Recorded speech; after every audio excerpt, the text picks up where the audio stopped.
പക്ഷേ യെസ് എന്താണ് ഈ ഇന്ത്യൻ സമുദ്രാതിർത്തിക്കുള്ളിൽ സംഭവിച്ചുകൊണ്ടിരിക്കുന്നത്? വൻതോതിൽ മയക്കുമരുന്ന് പിടിച്ചെടുക്കുകയാണ്.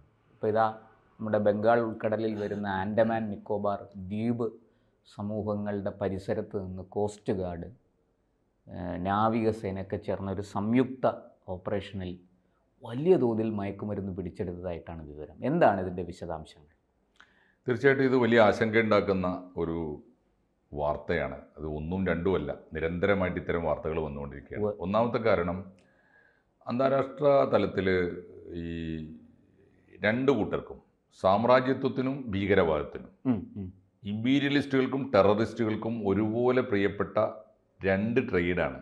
ഒന്ന്, ഒരു വാഹനത്തിൽ അന്തർവാഹിനി ആയാലും അതൊരു കടലിലൂടെ പോകുന്നൊരു ബോട്ടാണെങ്കിൽ പോലും അങ്ങോട്ട് പോകുമ്പോൾ അതിനകത്ത് ആയുധങ്ങളാണെങ്കിൽ ഇങ്ങോട്ട് വരുമ്പോൾ അതേ വാഹനത്തിൽ മയക്കുമരുന്നായിരിക്കും. ഇത് ബിൻ ലാദൻ്റെയൊക്കെ കേസിൽ കണ്ടതാണ്.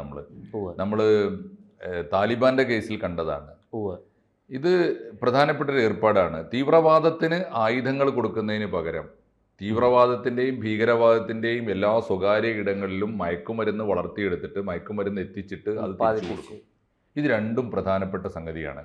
ഇത് സംഭവിക്കാൻ പോകുന്നത്, ഒന്ന്, വളരെ കൃത്യമായ അന്താരാഷ്ട്ര താല്പര്യങ്ങൾ ഇത്തരം നമ്മൾ പിടികൂടുന്ന ഓരോ മയക്കുമരുന്ന് വേട്ടയുടെ പിന്നിലും അന്താരാഷ്ട്ര താല്പര്യങ്ങളുണ്ട്. ഒന്ന്.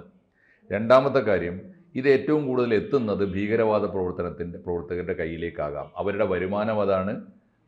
അവർ ഉപയോഗിക്കുന്നതും അവർക്ക് അടിമകളെ സൃഷ്ടിക്കുന്നതും അവരെ മയക്കി നിർത്തുന്നതും ഒക്കെ ഇത്തരം കലാവിദ്യ കൊണ്ടാണ്.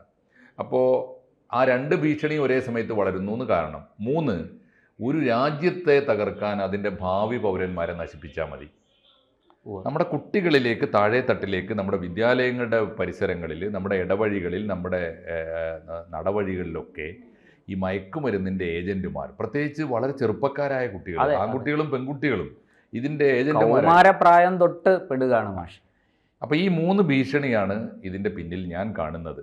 ഇപ്പോൾ നമ്മൾ പിടിച്ചെടുക്കുന്നത് ആലോചിച്ച് നോക്കൂ. ഇപ്പോൾ 5000 ടണ്ണ്, മീൻസ് 5000 കിലോ 5000 കിലോ എന്ന് പറഞ്ഞാൽ 5 ടണ്ണ് ഒരൊറ്റ വാഹനത്തിൽ നിന്ന്, ഒരു കപ്പലിൽ നിന്ന് പിടിച്ചെടുക്കുകയാണ്. ചെറിയ ബോട്ടിൽ നിന്നാണ്, ഒരു കൊച്ചു ബോട്ടിൽ നിന്ന് പിടിച്ചെടുക്കുകയാണ്. അതിൽ തന്നെ ഈ പറഞ്ഞ രണ്ട് സൂചനകളും ഞാൻ കാണുന്നത്. ഒന്ന്, അതിനകത്ത് വിദേശ പൗരന്മാർ. ഇപ്പം അന്തമാനിൽ എന്താണ് ഇന്ത്യക്കാർക്കല്ലാതെ, ഇന്ത്യൻ പൗരന്മാർക്കല്ലാത്തവർക്ക് കാര്യം? ഒന്നാലോചിച്ച് നോക്കൂ.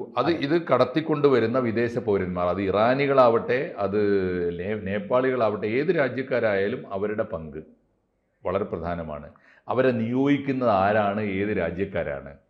മൂന്ന്, ഇവരിത് എത്തിച്ചു കൊടുക്കുന്നത് ആർക്കാണ്? ഇത് ഇന്ത്യയിലും അന്തമാനിലും ഒക്കെ വിതരണം ചെയ്യുന്നത് ആരാണ്? ഇത്തരം ചോദ്യങ്ങളൊക്കെ ഇതിൻ്റെ അന്തിമമായി ഇതിൻ്റെ ഇരകളായി തീരുന്ന നമ്മുടെ ഭാവി പൗരന്മാരുടെ അവരുടെ ഒരു ലോകം ഏതാണ്? ഈ ചോദ്യങ്ങളൊക്കെയാണ് വളരെ പ്രധാനപ്പെട്ടതെന്ന് എനിക്ക് തോന്നുന്നു. ഈ മൂന്ന് കൺസേണിനെ അഡ്രസ്സ് ചെയ്തുകൊണ്ട് മാത്രമേ മയക്കുമരുന്ന് വേട്ട വെറും ഒരു കച്ചവടമല്ല, ഒരു കള്ളക്കടത്ത് പോലെ നിസ്സാരമായ ഒരു സംഗതിയല്ല. അതിനകത്ത് രാഷ്ട്രാന്തരീയമായ നീക്കങ്ങളുണ്ട്, ദേശീയമായ പ്രശ്നങ്ങളുണ്ട്, മൂന്ന് സാമൂഹ്യമായ പ്രശ്നങ്ങളുമുണ്ട്. അത് മാഷെ വ്യക്തമാണ്. നമ്മുടെ ലാലേട്ടൻ സിനിമയിൽ പറയുന്ന ഡയലോഗ് ഉണ്ടല്ലോ, narcotics is A dirty business. ഇതിപ്പോൾ വാസ്തവത്തിൽ മാഷ് പറഞ്ഞ ആ കാര്യങ്ങളെല്ലാം വലിയ ആശങ്ക ജനിപ്പിക്കുന്നതാണ്. വലിയ തോതിൽ നമ്മുടെ ഭരണകൂടം വലിയ ശ്രദ്ധ അതിന് കൊടുക്കുന്നുണ്ട്. അവരെ കുറ്റം പറയാൻ നമുക്ക് പറ്റില്ല. കാരണം ഇത് ഈ രാജ്യത്തിനുള്ളിൽ നടക്കുന്ന കാര്യങ്ങളല്ല, ഇതിന് പുറത്തുനിന്ന് വരുന്നതാണ്. അല്ല, എന്നിട്ടും പിടിക്കുന്നു. ഇത് മാത്രമല്ല, ഇപ്പോൾ കഴിഞ്ഞ ഈ ഒരു മാസത്തെ ഈ നമ്മുടെ എന്താ പറയേണ്ടത്, നവംബർ മാസത്തെ തന്നെ കണക്കെടുത്ത് നോക്കിയാൽ നമ്മൾ ഞെട്ടിപ്പോകും. ഞാൻ അതിലേക്ക് വരാം. ആ കണക്കുകളും കൂടി നമുക്ക് ലഭ്യമാണ്, അതൊന്ന് പറയാം. ഈ ആൻഡമാൻ കടലിൽ ആണ് ഇപ്പോൾ ഇത് പിടിച്ചിരിക്കുന്നത്. ഇതൊരു ചെറിയൊരു ബോട്ടിൽ ആണ് ഇത് കടത്തിയത്.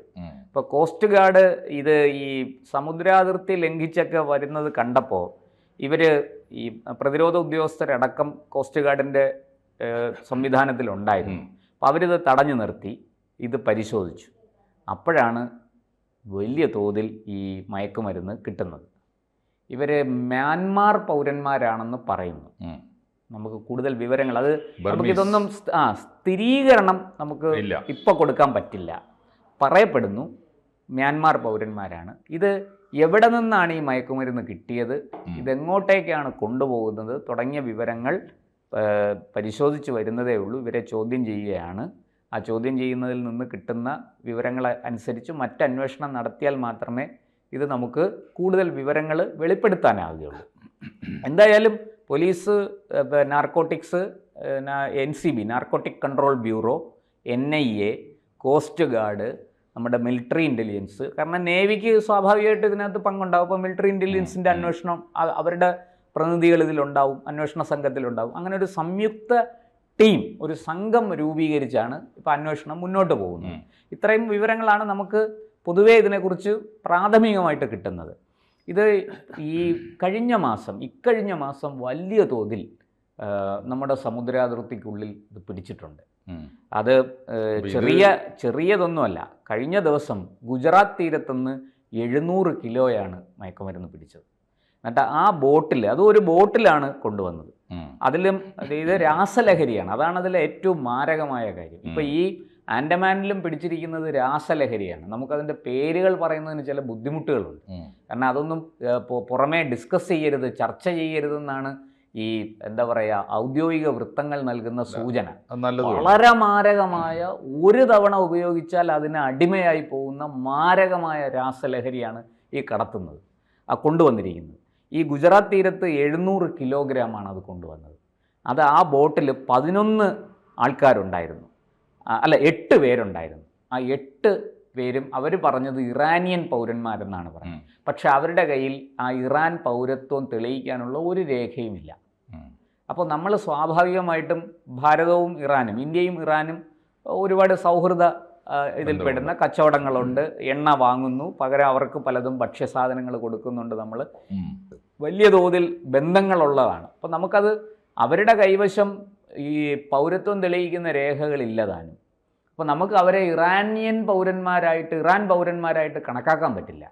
എന്തായാലും അവർ ജയിലിലാണ്. കേസിൻ്റെ വിചാരണയൊക്കെ നടക്കും. അത് ഇവരുടെ മറ്റ് വെയറബൌട്ട്സ്, അവരെവിടുന്നാണ്, എവിടുന്ന് വന്നു, എങ്ങോട്ട് പോകുന്നു തുടങ്ങിയ കാര്യങ്ങളെക്കുറിച്ച് അന്വേഷണം വിശദമായിട്ട് നടക്കുന്നുണ്ട്.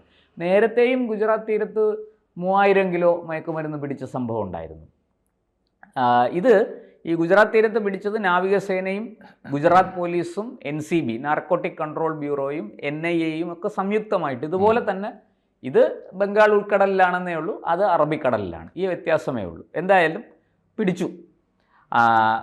ഈ വർഷം നമ്മൾ ഈ വർഷത്തെ, ഇപ്പോൾ ഇത് ഡിസംബറായി, ഇപ്പോൾ 11 മാസത്തെ കണക്കെടുക്കുമ്പോൾ ഏതാണ്ട് ഈ സമുദ്രപാതയിലൂടെ ഇപ്പോൾ പിടിച്ച 5000 കിലോയുടെ കാര്യം മാറ്റിവെച്ചാൽ 3500 കിലോഗ്രാം മയക്കുമരുന്നാണ് കടന്നു വന്നിരിക്കുന്നത്. വിവിധ ഏജൻസികൾ പിടികൂടി കേസെടുത്ത്.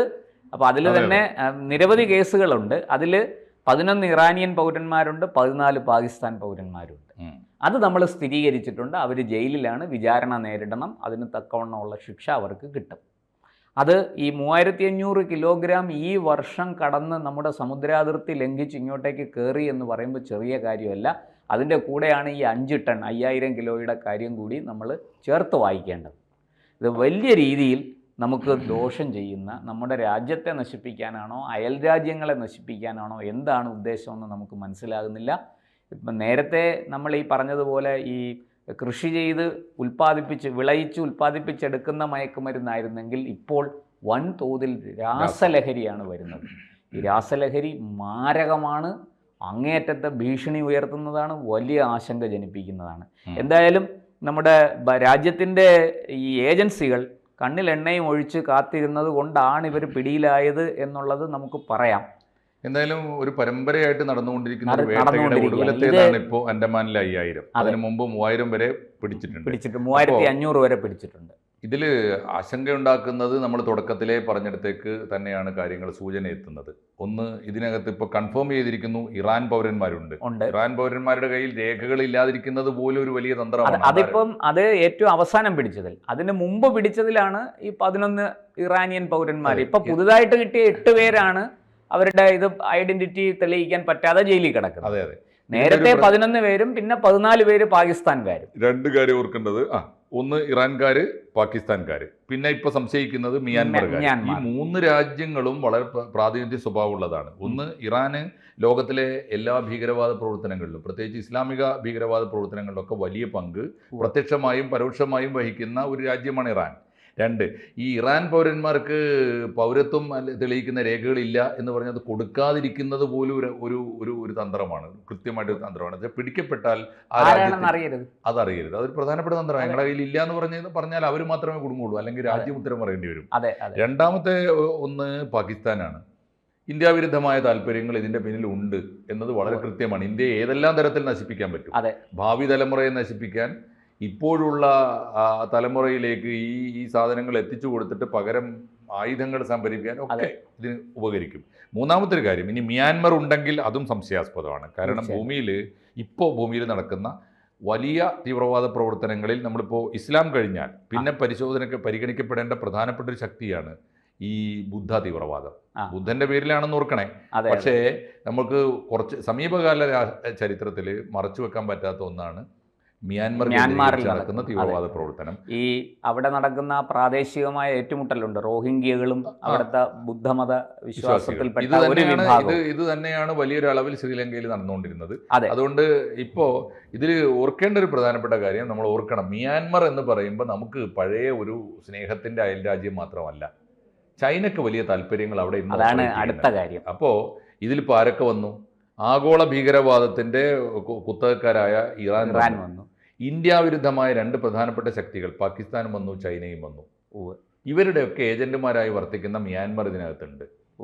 എല്ലാ തീവ്രവാദത്തിന്റെയും എല്ലാ സാമ്രാജ്യത്വ താല്പര്യങ്ങളുടെയും കൈകൾ നീരാളികളുണ്ട്. തീർച്ചയായിട്ടും ഇതിന്റെ പുറകിലുണ്ട്. ഗവൺമെന്റ്, നമ്മുടെ കേന്ദ്ര സർക്കാർ വലിയ തോതിൽ, ചെറിയ കാര്യമല്ല, ഇത് യുദ്ധം പോലെ കൈകാര്യം ചെയ്യേണ്ട എന്താ പറയണ്ടേ, അതിതീവ്രമായ കർശനമായ നടപടികളാണ് ഇക്കാര്യത്തിൽ വേണ്ട.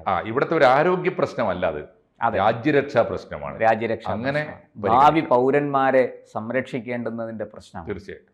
അതുകൊണ്ട് നമുക്ക് എന്തായാലും ഇത്രയൊക്കെ നടക്കുന്നില്ലേ, പിടിച്ചെടുക്കുന്നില്ലല്ലോ. ഇത് കണ്ടെത്തിയവരെ തീർച്ചയായിട്ടും അവരെ ഉദ്യോഗസ്ഥരെയും അവരെ നമ്മൾ അഭിനന്ദിക്കാതിരിക്കാൻ പറ്റും. അവരെയൊക്കെ അഭിനന്ദിക്കുകയും ഒപ്പം സർക്കാർ കൂടുതൽ ശക്തമായ നടപടികളിലേക്ക് കടക്കട്ടെ.